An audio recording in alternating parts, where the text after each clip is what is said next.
Well, admittedly, as a financial advisor myself for the past 20 years, I might just be a wee little bit biased on this, but I really do think that choosing a financial advisor to work with, if you decide to do that, is one of the most important decisions you'll make in your life. Certainly not the most important. Choosing your spouse, I would say, is probably the most important decision. But it definitely ranks up there if you're going to work with a financial advisor. So in today's video, I want to take you inside the industry. I want to share with you how the sausage is made. And like any industry, parts of this are not going to be pretty. And be sure to stay to the end, because I'm going to share with you, if you could only ask financial advisors one question, what would that one question be? All right, let's jump in. Let me share some interesting information about my industry. First off, how many financial advisors do you think there are in the United States? There's 330,000 financial advisors in the United States. That's one financial advisor per 1,000 people, for every man, woman, and child in the United States. So there's certainly no shortage of financial advisors. But I would argue there's a shortage of good financial advisors, and there's even more of a scarcity of great financial advisors that are going to put your financial interests in front of their own.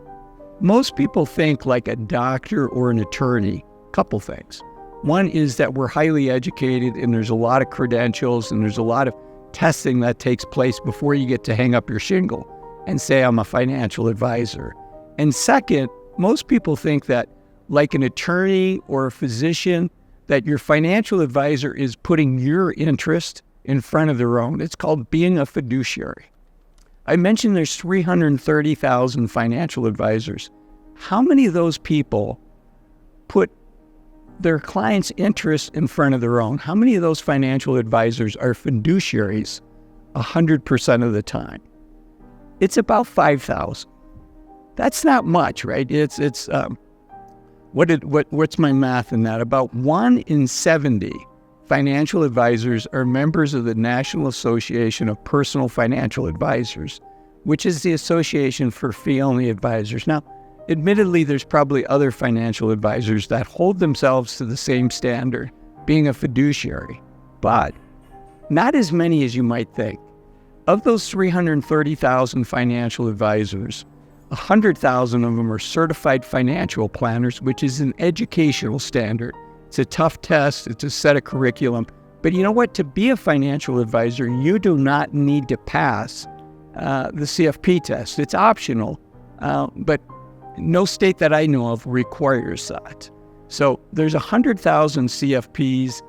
That's the top designation on the advising side. In my opinion, the top designation on the investing side is what's called a Chartered Financial Analyst, a CFA. And there's how many CFAs are there? There's 60,000 CFAs in the United States. So these are the base criteria. You're either a certified financial planner or you're a chartered financial analyst, and preferably you've made an oath to keep your client's interests in front of your own. That to me is the base standard. But I bet it's close to 1 in 100, 1 in 50, maybe 1 in 30 meet all of those criteria. Now, I want to compare this with an accountant. Here in the United States, the CPA, the Certified Public Accountant, is a standard. If you were going to have somebody do your taxes, there's enrolled agents, there's other ways to have your taxes done professionally. But the top standard, I would argue, is either you're a CPA, Certified Public Accountant, or you're an attorney.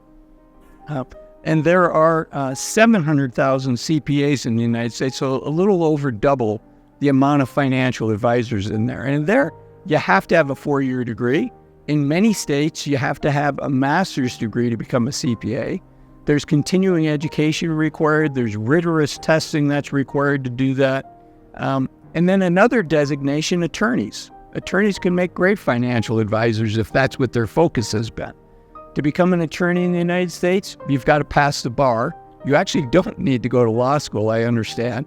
But very few people become an attorney without going to law school. I guess the most famous, if the story is true, the most famous non-law school attorney was Abraham Lincoln. But for most attorneys, they have passed they have gone not just to undergrad, but here in the United States, 3 years of college afterwards. In fact, an attorney, the official name is somebody has a Juris Doctorate degree, and that's a PhD in law. So that's a very high level of education. And I wish my industry was the same, because when you're handing over your life's earnings for somebody else to manage, shouldn't they have the certification? Shouldn't they have the training? Shouldn't they have the education? And, in all candor, shouldn't they have your best interest in mind 100% of the time? This is your life savings. You want to work with a professional that has your best interest in mind. You do not want to work with a salesperson. And unfortunately, way too many people in my industry are salespeople. Enough said, message delivered. Okay, let's keep going. So compensation. Let's talk about what compensation is in my industry. I think there's 3 standards. One is people work on an hourly or a project basis. The next is people work on an assets under management basis. And then the third one is they get paid commissions. And some people get paid all 3 ways. But I think, if it's my life savings, do I want somebody getting paid a commission when they sell me something? I don't want anybody selling me anything. I want them to do a good job of listening. I want them to understand what my goals are, what my situation are. And then I want them to bring their expertise and their professionalism to my situation and be optimizing on my situation, not their bonus or not their employer's best situation. So again, that points to the fiduciary standard.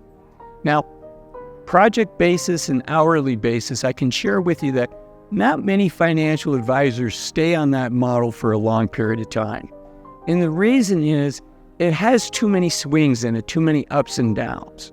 And you want to be able to build a team, you want to have predictable revenues in, so you can attract top-tier talent to work with you and your clients in your firm. And that's why I think assets under management is a match for everybody, for both sides, for the client and for the firm, because the client benefits when the firm can attract the very best people. In my opinion, I think the commission model is the worst model. I talked earlier about I don't want to be sold anything. And I also want the person I'm working with to earn their pay over multiple years. I don't want them to earn a 7, 8, 10% commission day one when they sell me something and then I'm stuck with it. I want them to be there at the table with me along the way, and for them to earn their keep each and every year that they're with me. And so that's the assets under management model. Most firms are in about the 1% a year range of the assets that they're managing for you. Anywhere, plus or minus 0.5% on that. And I think it really comes down to value. What is the value that they're providing? Okay, now I promised to tell you if I could only ask a financial advisor one question, what would that one question be? And actually, I cheated. I'm going to give you a bonus. I'm going to give you 2. The one question I would ask, you can probably guess from my comments earlier, is, are you a fiduciary to me 100% of the time? And that second part of that sentence is important. Are you a fiduciary to me 100% of the time? And if they say yes, I want you to ask them to put it in writing. That simply. Not that I'm a fiduciary some of the time or the majority of the time. You are a fiduciary to me 100% of the time. That's the first question I would ask. I've got a couple here. The second question is, how do you get paid? What are all your different sources of revenue? In my industry, there's hundreds, if not thousands of ways to get paid. And the vast majority of those, the client never sees.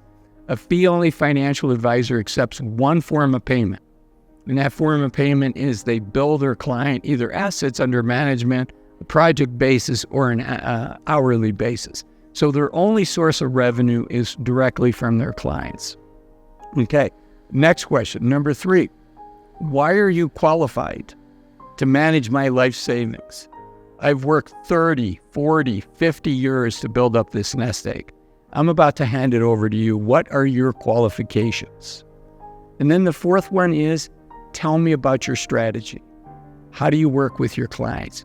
How do you provide financial advising for them? How do you invest money? And I really want you to be careful here. There's many different strategies that can work, but it has to be a strategy that resonates with you and makes sense to you. Because if it's kind of a black box and you're like, I really don't understand the investment strategy, that's going to cause you a lot of angst and a lot of anxiety when the market's down 20, 30, 40%. And the time to get comfortable with the strategy is before you've invested your money in it. Again, there's multiple strategies that can work, but you want to be able to stay the course. You don't want to blow out. You don't want to become a forced seller in a down market because your emotions, your fear is causing you to stay up at night and you're no longer thinking clearly. And you're like, I just want the pain to stop. I want you to make sure that you believe in the strategy and you can stick with it through the ups and downs. I think that's really important. I hope you found this video helpful. If you did find this video helpful, I want you to think about watching this video here where I talk about the 5 reasons to retire as soon as you can. You've worked hard for your money. Not only do you deserve for your money to work as hard for you as you did for it, but you also deserve to enjoy it. And I want you to enjoy it. So watch this video here, 5 reasons to retire as soon as you can. Thanks for watching this one. Bye-bye.